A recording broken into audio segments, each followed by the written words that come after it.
So I want to talk about Ant-Man and the Wasp. First and foremost, welcome back to my YouTube channel. This is Raw Movie Reviews. The reason why I call it Raw Movie Reviews is because I see so many YouTube reviewers talking about how they write their scripts down before they go into it.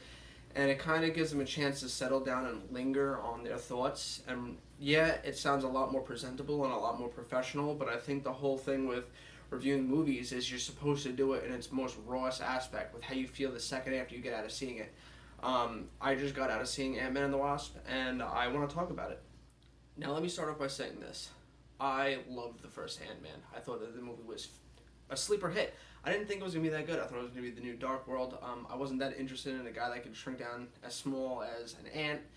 But Peyton Reed, the director of both the first one and this one, pulled it off, and I thought it was an amazing movie. I think his style of directing action was a little weak. If you look at his background history, he never really filmed anything of this scope. I mean, he filmed Bring It On.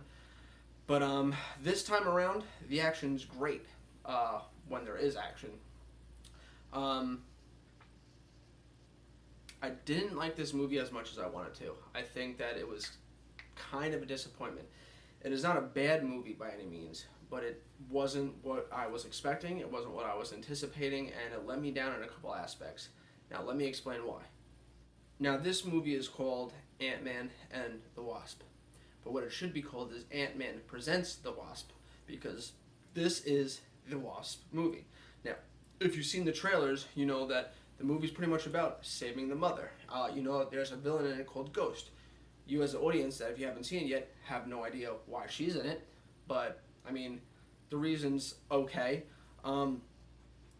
This movie takes everything they did with Scott Lang in the first movie and just throws it all away.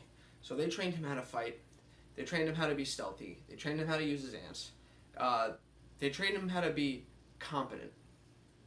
All that is right out the window in this one, because this whole movie is the Wasp kicking ass and Ant-Man being an incompetent, babbling fool. He can't get anything done. He's constantly getting himself in a situation where he needs a Wasp to get him out of. And don't get me wrong, there are some situations where he saves her. But to me, a superhero movie, as much as it is about a good story, it's also about... First, let me say, everyone takes superhero movies differently. Some people like a good superhero movie where people are getting saved by superheroes. I lean to the more brutality of it. The entire movie is completely and totally focused on showing you how badass Evangeline is, or Evangelina.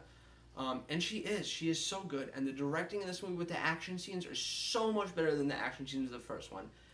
And don't get me wrong, because I know I talked about this with my girlfriend and everything, and she was like saying like to not say this in the review because it would come off as sexist or whatever, but it's not, because I love powered women. I loved Wonder Woman. I can't wait for Captain Marvel, and I liked her a lot in the movie. I thought the Wasp was great, but the problem is this isn't the Wasp movie. This is Ant-Man and the Wasp, so I want to see them teaming up. I want to see them back-to-back fighting bad guys, and it seems like they sidelined him for her, and it just upset me because, I want the equality of both of them kicking ass and taking names together, and I didn't get that. I didn't get what I wanted out of Ant-Man. I didn't get him doing cool shit like he did in the first one, where he's, running up people's arms and then flipping them over. It was all her, and it really disappointed me because I wanted to see them fighting side by side. He does get in one teeny tiny little microscopic fight scene at the very end, and it lasts for all of 2 seconds, and it's just not enough. It's a superhero movie. It's Ant-Man and the Wasp. It should have been a mix of both characters beating the shit out of people together. Aside from that, the acting is good. Scott Lang, Paul Rudd, great as always. The Wasp, Evangeline, she's amazing. Hank Pym, he's good. Forgot the guy that plays him. Lawrence Fishburne's in it. He's great. Even Walton Goggins, who was a completely useless character, he was good as, he is so stereotyped into that kind of like scumbaggish role now that it's just, yeah, he's the guy. He's good at it. Michael Pena's back. He's funny as always. He has another one of those great scenes where he's describing a story and you see like every other character speaking using his voice. You know what I'm talking about if you've seen the first one. And like again, they have the quantum realm in it, and the whole thing with trying to find her mom. That's all beautifully done. I thought that was really good, really moving, really emotional. They gave Hank Pym, Evangeline's dad, forgetting his name, the real actor. They gave him a lot more to do this time around. Overall, the movie was okay, but I was really disappointed. I wanted more action and just something more, proactive from Ant-Man. He didn't really do a whole lot. He was kind of just there to be an idiot. For whatever reason, they thought that was a smart idea. Yeah, I'm gonna have to give this movie a 6. I'm really disappointed. So far, it's doing good at the box office. I believe it made like close to like 80 million or a little higher in its opening weekend. So I'm hoping we get a third one, and maybe now that they fleshed out her character, because they clearly wanted to like develop her character now that Ant-Man had his character developed.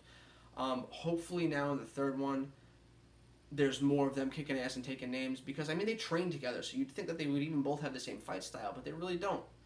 But aside from that, let me know what you think in your comments down below. Again, this is raw movie reviews. I know it's a little weird and unorthodox because it doesn't seem like I'm very prepared, but I want it to just come out from the heart. I don't want to write it down and perfect it, because then it's not coming from here. I hope some of you guys agree. If not, it's okay. We all have our own opinions, and I'll see you next time.